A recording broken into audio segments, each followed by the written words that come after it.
16절입니다. 마가복음 10장 13절부터 16절 말씀입니다. 네, 말씀 교독을 읽도록 하겠습니다. 사람들이 예수께서 만져주심을 바라고 어린아이들을 데리고 오매 제자들이 꾸짖거늘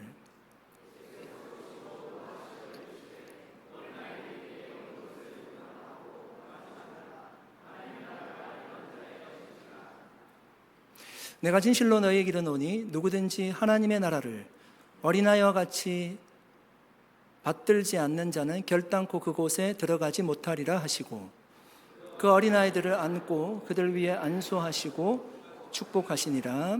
아멘. 잠깐 기도하겠습니다. 하나님 아버지 감사합니다. 찬양 가운데 은혜 주시고 이 시간 주의 말씀을 듣고자 합니다.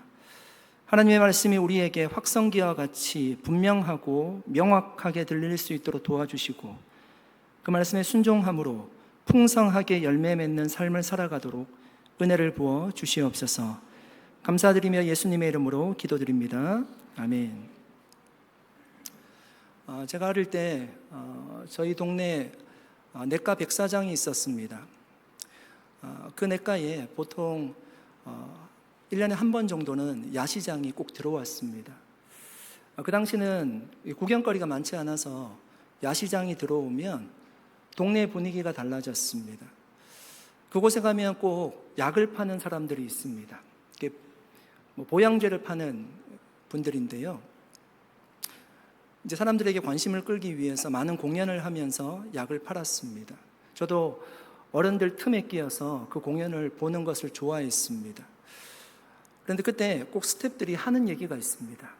뭐라고 하죠? 애들은 가 라고 얘기합니다. 정말 보고 싶었지만 끝까지 보지 못하고 돌아섰던 기억이 있습니다. 여러분 그런 좀 기억이 있으세요? 어릴 때 부모님들께 아니면 나보다 권위가 있는 사람들에게 무시당하거나 마치 없는 사람처럼 취급받은 적이 있으십니까? 넌 몰라도 돼 라는 말을 들어본 적이 있으십니까?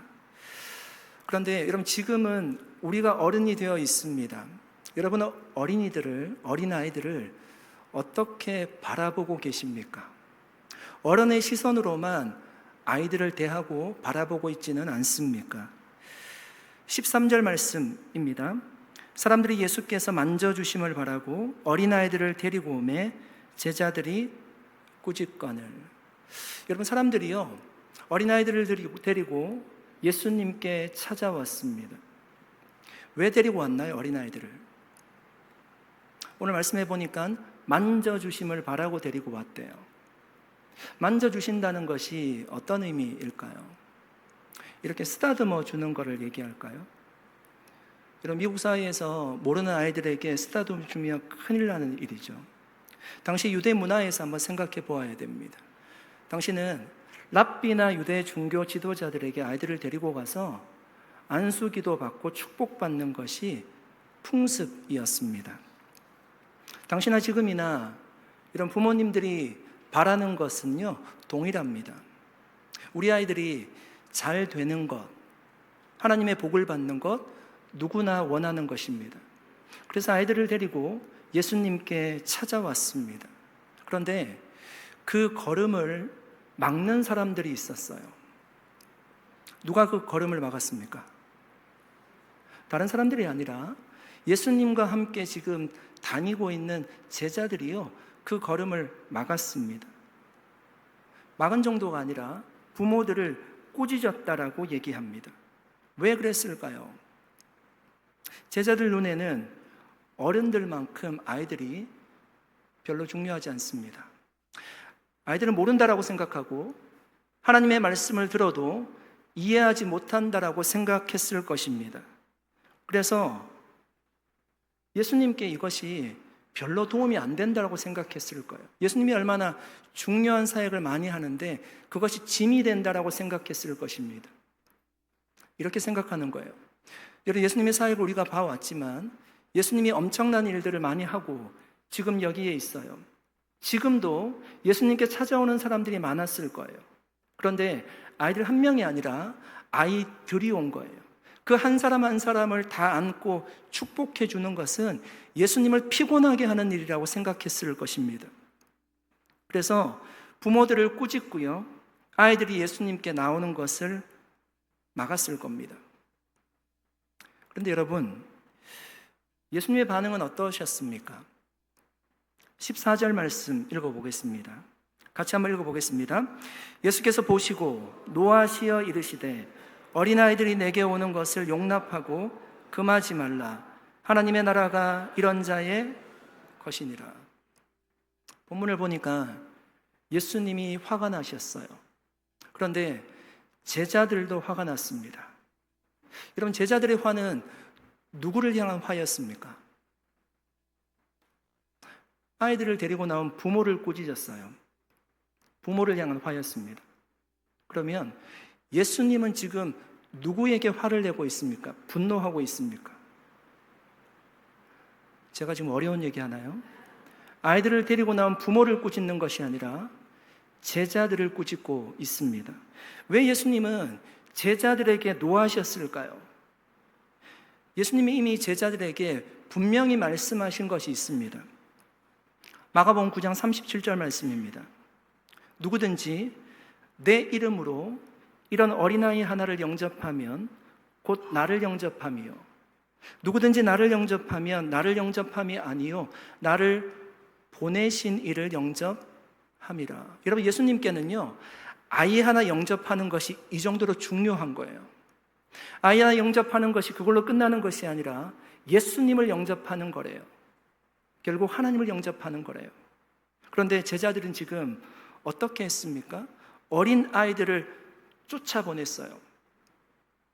예수님을 영접할 수 있는 길을 차단한 거죠. 하나님을 만날 수 있는 길을 막아버린 거예요. 그래서 예수님은 제자들에게 노하신 겁니다. 여러분, 지금 예수님이 분노하시는 지점을 한번 생각해 보십시오. 예수님이 어느 지점에 분노하셨습니까? 예수님은 많은 핍박도 받으시고 비난도 받으시고 모욕도 받으시고 침뱉음을 받으셨어요. 그때 예수님이 화를 내지 않으셨어요. 우리가 성경을 전체적으로 보면 예수님이 어느 지점에 화를 냈을까요? 우리가 가장 잘 알고 있는 사건이 성전 정화 사건이죠. 예수님이 성전에 기도하러 올라가셨습니다. 그런데 많은 사람들이 장사를 하고 있습니다. 주님이 뭐라고 말씀하시나요? 그때 화를 내시면서 다 쫓아버렸잖아요. 주님 뭐라고 말씀하시죠? 이 성전은 만민이 기도하는 집이래요. 기도하는 집인데 장사하는 집을 만들었어요.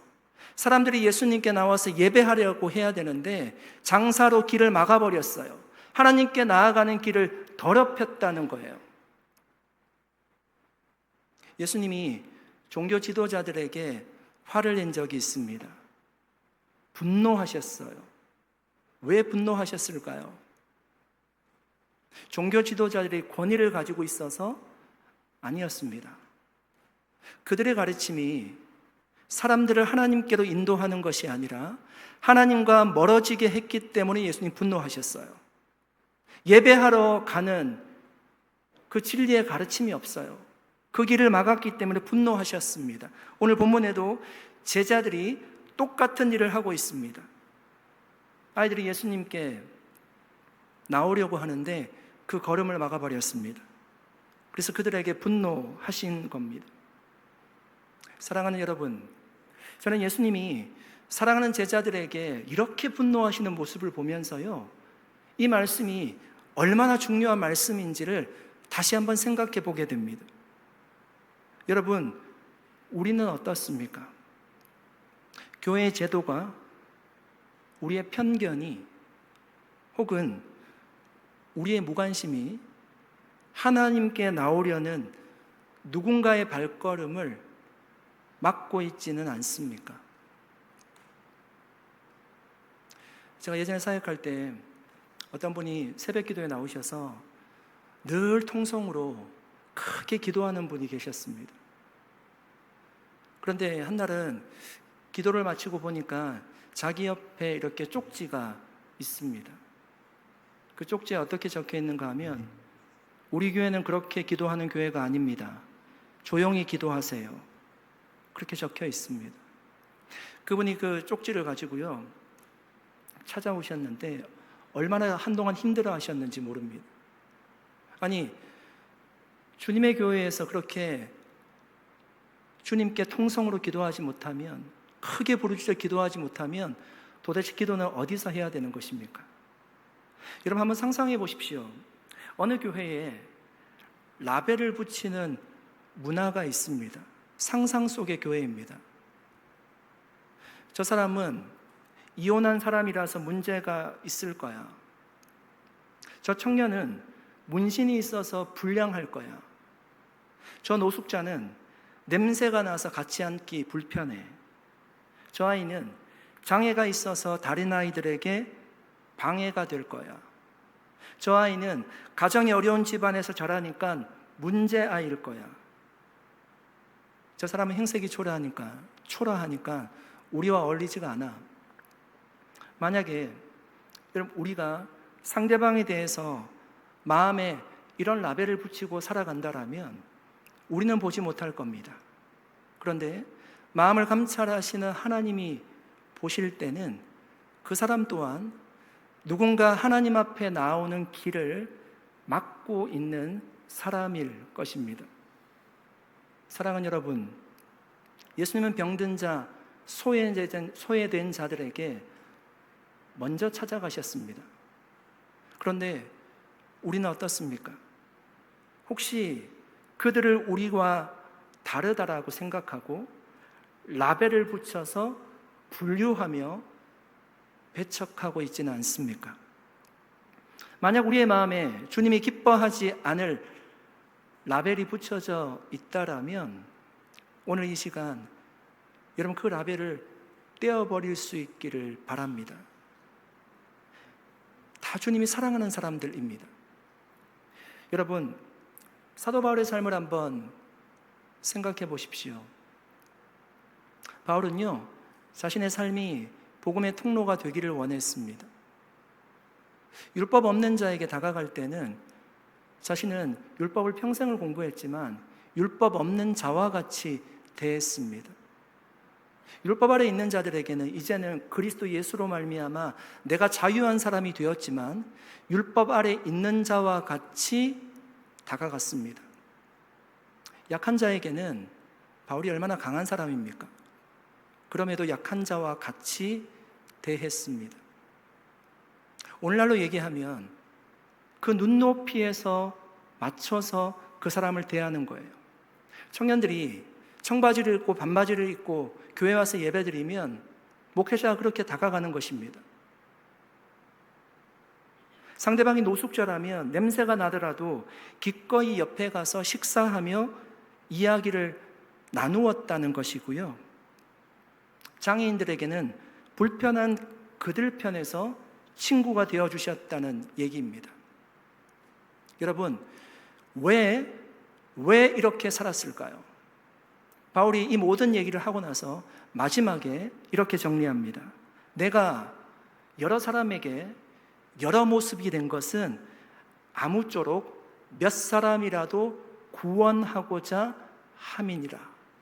내가 여러 사람에게 여러 모습이 된 것은 몇 사람이라도 구원하고자 함이니라. 바울의 삶은 여러분 철저히 복음의 통로된 삶이었습니다.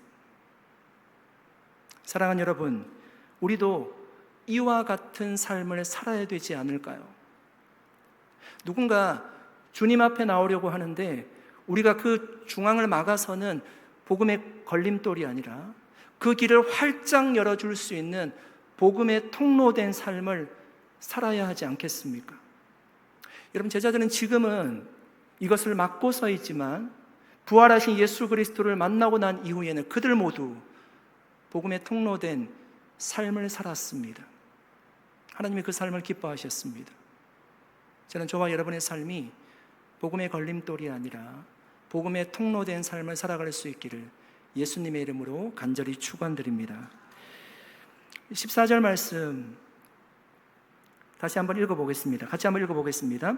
예수께서 보시고 노하시어 이르시되 어린아이들이 내게 오는 것을 용납하고 금하지 말라. 하나님의 나라가 이런 자의 것이니라. 예수님이 제자들에게 화를 내시면서 말씀했습니다. 어린아이들이 내게 오는 것을 용납하고 금하지 말라. 그리고 이어서 하신 말씀이요, 하나님의 나라가 이런 자의 것이니라, 그렇게 말씀하셨습니다. 여러분, 여기서 말하는 이런 자는 누구일까요? 어린아이들을 얘기할까요? 어린아이들 얘기하겠죠. 그런데 이런 자가 만약에 어린아이들만 얘기한다라면 하나님 나라에 들어갈 수 있는 자는 어린아이들밖에 없을 것입니다. 그렇죠? 여기서 말하는 어리다고 하는 것, 이런 자라고 하는 것은요, 어린아이들과 같은 마음을 가진 자들을 의미합니다. 그래서 여러분 15절 말씀에도 이어서 이렇게 말씀하십니다. 내가 진실로 너희에게 이르노니 누구든지, 전제를 분명히 달고 있어요. 누구든지 하나님의 나라를 어린아이와 같이 받들지 않는 자는, 받아들이지 않는 자는 결단코 그곳에 들어가지 못하리라. 누구든지라고 전제하고 있어요. 그러니까 누구든지 하나님 나라에 들어갈 수 있다는 거예요. 특정한 사람이 아니라 모든 사람에게 적용되는 말씀이라는 거예요. 그런데 여러분, 예수님이 말씀하시는 하나님 나라에 들어가는 조건이 무엇입니까? 딱 하나 얘기하고 있어요. 어린아이와 같아야 된다는 겁니다. 어린아이와 같다는 것은 어떻게 행동하는 걸까요? 어린아이와 같이 떼를 쓰는 것입니까? 자기 주장을 하는 것입니까?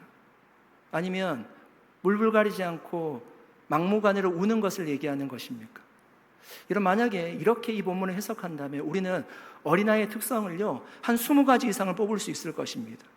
그 전제가 아니라 부모들이 아이들을 데리고 오는 상황에서 어린아이와 같은 자를 얘기하는 거예요. 그 전제를 달고 우리가 말씀을 살펴보아야 합니다. 어린아이와 같이 하나님 나라를 받아들이는 것은 여러분 어떻게 받아들이는 걸까요? 오늘 여러분 예수님께 나온 이 어린아이들은요, 자기 힘으로 걸어 나온 게 아니에요. 스스로 찾아온 게 아니에요. 부모님의 손을 잡고, 때로는 부모님이 안고 데리고 그렇게 예수님께 나온 거예요. 다시 말하면 어린아이들은 전적으로 부모를 의지해서 예수님께 나온 애들이에요.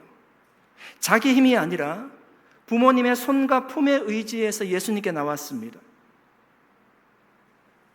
바로 이 모습이 예수님이 말씀하신 어린아이와 같은 모습이에요. 어린아이와 같은 자가 하나님 나라를 받는데요, 하나님의 나라는 내 힘과 공로로 얻는 것이 아니라 어린아이가 부모님을 의지하듯이 오직 주님을 의지하는 것, 주님께 전적으로 의존할 때 하나님의 나라를 선물로 받을 수 있다는 말씀입니다.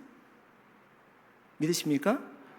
이것이 어린아이와 같이 하나님 나라를 받아들이는 거예요. 주님께 전적으로 의존하는 거예요.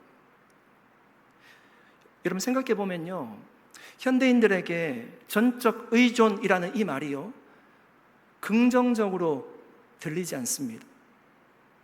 그러니까 전적 의존이라고 하면 오늘날은 이꼴 무능력이라고 생각합니다.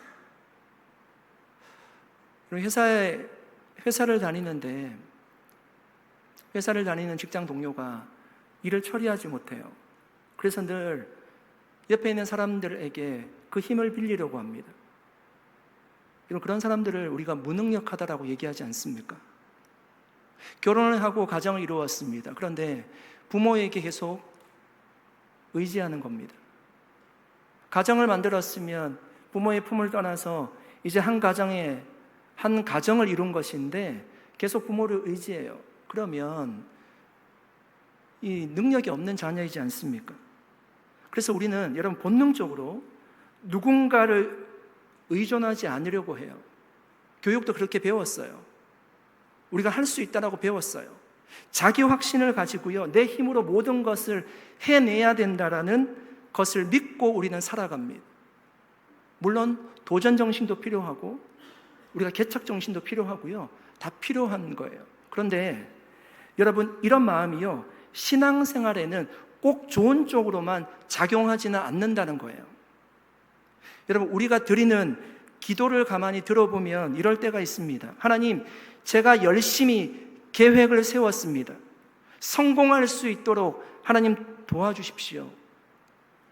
하나님, 제가 이 일을 책임지고 해내겠습니다. 제가 없으면 교회 일이 제대로 돌아가지 않을 것 같습니다. 주님, 저를 도와주십시오. 주님, 제가 논리적으로 잘 설득해서 친구들을 교회로 데리고 오겠습니다. 주님, 도와주십시오. 여러분, 이 기도에 동일하게 무엇이 빠져 있습니까? 다 하나님의 도움을 구하는 것 같지만 사실은 자신이 세운 계획과 자신의 능력에 전적으로 의존하고 있어요. 단지 주님은 내 계획과 능력을 돕는 조력자에 불과할 뿐이에요. 주님이 중심이 아니에요. 주님은 사이드에 있습니다. 만약에 주님이 도와주지 않으면 내 힘과 능력으로 그거 이루어 보겠다는 심산입니다. 물론 여러분, 우리가 간절히 기도도 해야 되고요, 열심히 전도도 해야 되고 땀을 흘리면서 봉사도 해야 됩니다. 그러나 그 모든 일이 가능할 수 있도록 힘과 능력을 주시는 분은 주님이신 줄로 믿습니다.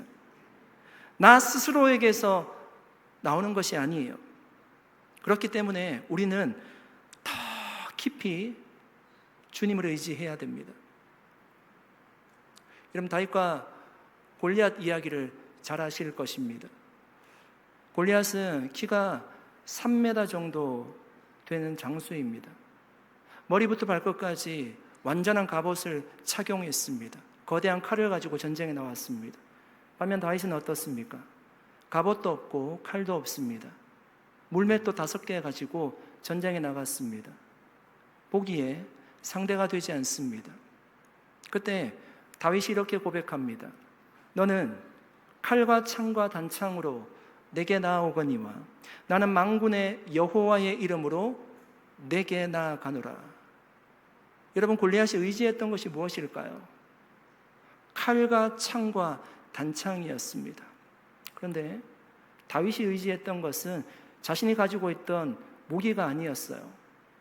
이런 다윗도 이 목동 생활을 하면서 물매를 잘 던졌어요. 그렇다고 그 물맷돌 5개를 의지한 것 아니에요. 다윗이 분명히 얘기하죠. 여호와 하나님의 이름으로 나아가노라. 하나님을 전적으로 의존했어요. 그것이 다윗이 승리한 비결이었습니다. 또 한 사람, 여러분, 기도원을 생각해 보십시오. 하나님이 미디안 대군을 무찌르라고 말씀하셨습니다. 그때 기도원과 같이 나온 사람들이 32,000명이었습니다. 그런데 주님이 뭐라고 말씀하시는가 하면요, 다 돌려보내라고 얘기합니다. 남은 사람이 딱 300명이었습니다. 그런데 상대편 미디안 대군은요 13만 5천 명이 남았습니다. 300명과 13만 5천 명, 군사력으로는 게임이 안 되는 싸움입니다. 왜 주님이 그렇게 하셨을까요? 사람의 능력으로 안 된다는 것을 알려주시기 위함이에요. 주님을 전적으로 의존할 때 승리할 수 있다는 것을 알려주기 위함이었습니다. 결국 여러분 300명이었지만 횃불과 나팔과 무기도 아니었어요. 항아리만 가지고 싸웠습니다. 하나님이 미디안 대군을 스스로 무너지게 해주셨습니다. 사랑하는 여러분, 세상은요 누군가를 의존하는 것을 무능하다라고 얘기하지만 성경은 우리가 주님을 의지하는 것을요 능력이라고 얘기합니다.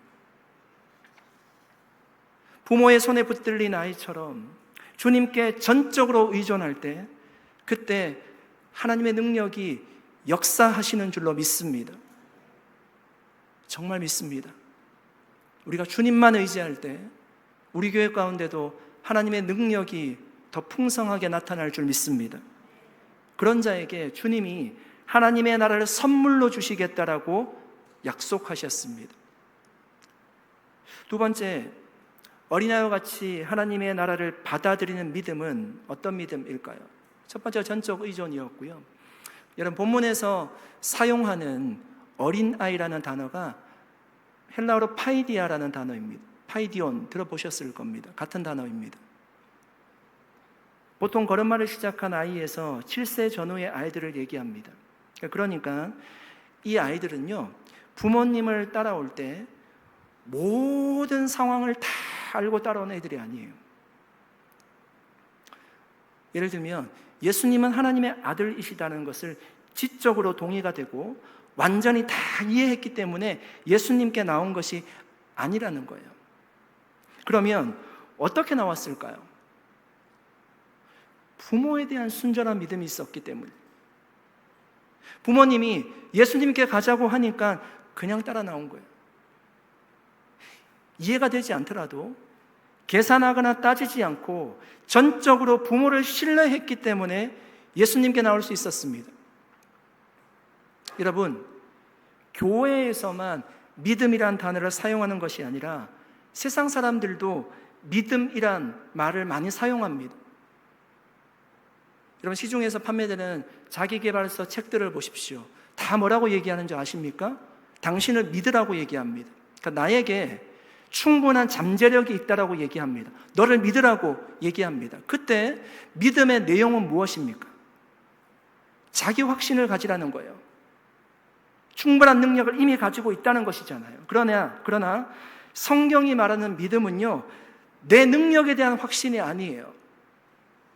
성경은 믿음을 내 안에서 우리가 끌어내는 것이 아니라 하나님께 맡기는 것이 믿음이라고 얘기합니다.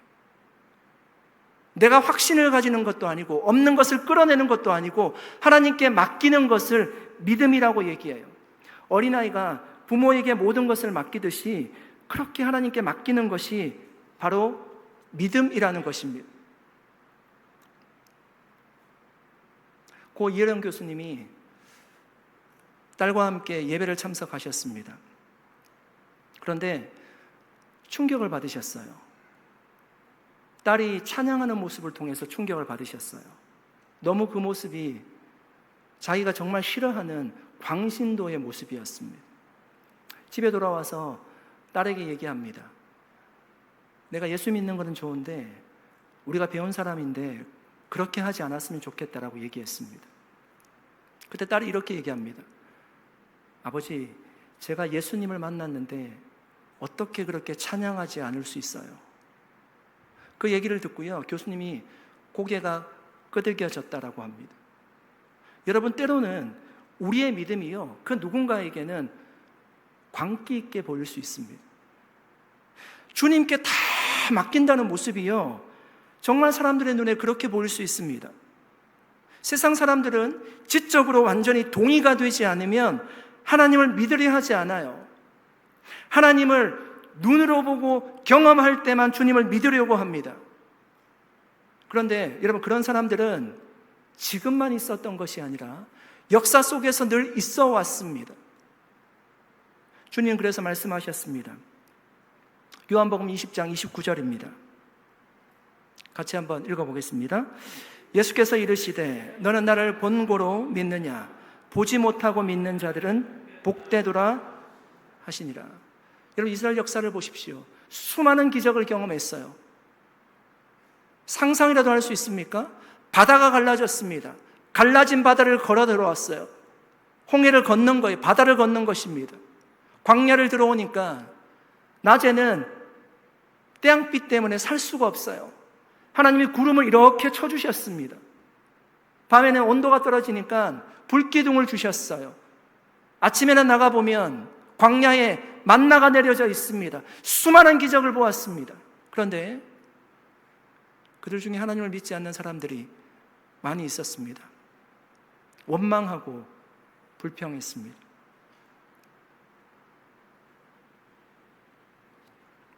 저는 비행기를 탈 때 늘 불안합니다. 이 비행기가 정말 안전할까? 이런 생각을 늘 하게 되는 것 같습니다. 아직 갈 때가 아닌데 이런 생각을 하는 것 같습니다. 비행기 엔진이 굉장히 복잡하잖아요. 정비는 제대로 했을까? 이런 생각들을 하면서도 제가 확인할 방법이 없어요. 확인해 주지 않아요. 알 길이 없습니다. 그런데도 정비 잘 했겠지, 조종사가 운전 잘 하겠지, 작은 믿음을 가지고 비행기에 오릅니다. 여러분 아시다시피 제가 여러 차례 수술을 받았어요. 수술을 받을 때 수술 동의서를 씁니다. 언제 쓰는가 하면 수술 들어가기 전날 밤에 보통 쓰게 됩니다. 의사가 와서 어떤 수술인지 설명해 주고 또 어떤 위험이 있는 것도 설명해 줍니다. 그리고 사인을 하게 만듭니다. 저는 그때마다 손을 떨면서 제가 사인했던 기억이 있습니다. 왜냐하면 그런 항목들이 늘 있었어요. 만약 수술을 하다가 잘못되면 팔을 끊고 나올 수 있습니다. 그 위험을 감수하면서 제가 수술방에 들어갔습니다. 사인을 하고. 저한테 선택권이 없었어요. 수술하러 병원에 들어갔고 다 준비가 되었는데 어떻게 수술하지 않고 나올 수가 있습니까? 의사가 수술 잘 하겠지, 실수하지 않겠지 라는 마음을 가지고 사인하고 나왔습니다. 수술실에 들어갔습니다. 사랑하는 여러분, 비행기 조종사도 수술하는 의사도 언제든지 사고를 낼 수 있습니다. 왜냐하면 불완전한 인간이기 때문입니다. 그런데 우리는요, 다 알지만 그러나 수술도 받고요, 그리고 비행기도 탑니다. 실수하지 않겠지, 그냥 그 작은 믿음 가지고요 다 하는 거예요. 그런데 왜 하나님을 믿지 못하는 것입니까? 다 이해하지 못하더라도, 다 경험하지 못하더라도 어린아이가 부모의 손을 꽉 잡고 예수님께 나오듯이 단순하고 순전하게 맡기는 것이 믿음이라고 얘기합니다. 그렇게 어린아이와 같이 하나님을 순전하게 믿는 자에게 하나님의 나라를 선물로 주시겠다라고 말씀하셨습니다. 그렇게 어린아이와 같은 순전한 믿음을 가진 자를 하나님은 축복해 주십니다. 저의 얘기가 아니라 성경이 이렇게 얘기합니다. 16절 말씀입니다. 같이 읽겠습니다. 그 어린아이들을 안고 그들 위에 안수하시고 축복하시니라. 이런 제자들이 다 쫓아보내려고 했어요. 예수님 주변에 오는 아이들 다시 다 불렀습니다. 예수님께서 안으시고 안수하고 축복해 주셨습니다. 어떤 아이들? 전적으로 의존하는 아이들, 순전한 믿음을 가진 아이들. 여러분, 주님은 지금도 우리가 그렇게 주님을 의존하고 순전한 믿음을 가질 때 우리 머리에 손을 얹으시고 우리를 축복하시고 가장 안전한 길로, 가장 좋은 길로 우리를 인도해 주실 줄로 믿습니다. 여러분, 정말 그 주님 의지하고요, 이번 한 주간 그 주님과 동행하는 한 주를 보낼 수 있기를 예수 그리스도 이름으로 간절히 축복합니다. 기도하겠습니다. 살아계신 하나님, 감사드립니다. 주님의 말씀을 함께 나누었습니다. 하나님, 우리에게 때로는 어려운 일도 있고 힘든 일이 있어서 우리가 하나님을 믿지 못하고 의심하는 이스라엘 백성들과 같이 아는지를 돌아봅니다. 하나님, 주님을 전적으로 의존하게 하시고 순전한 믿음을 가지게 하셔서 하나님이 안수하고 축복하는 인생 살아갈 수 있도록 은혜를 베풀어 주시옵소서.